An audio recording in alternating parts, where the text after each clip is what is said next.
ऐसा दिन भी हमें देखना पड़ेगा, ये कभी सोचा नहीं था।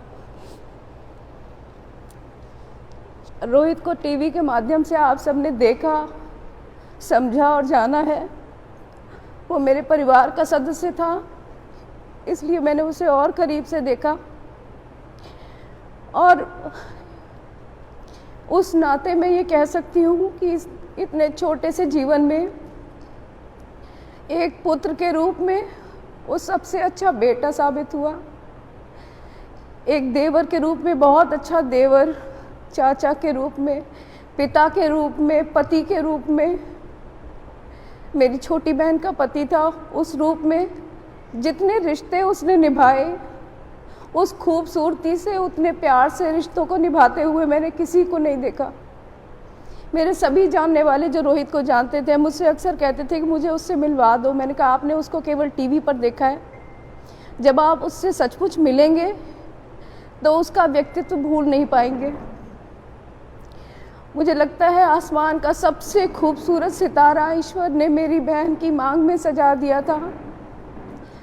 आज मैं उसको यही कहकर समझा रही थी कि सोचो कि ईश्वर तुमसे पहले ही संवाद कर लेता और तुमसे कहता कि जीवन छोटा होगा लेकिन बहुत खूबसूरत होगा, बहुत प्यार से भरा हुआ होगा, बहुत सुंदर होगा, तो तुम क्या मांगती?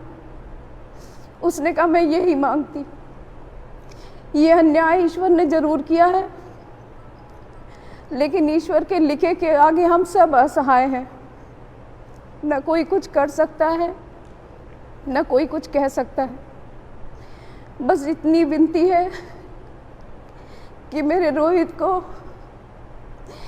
ईश्वर अपने श्री चरणों में स्थान दे और उससे कहे कि अपने परिवार को संभल दो, उन्हें हौसला दो कि वो आगे बढ़ सके। बहुत सारे काम अधूरे छोड़ गया है, लेकिन जाने वाला कभी तैयारी करके नहीं जाता।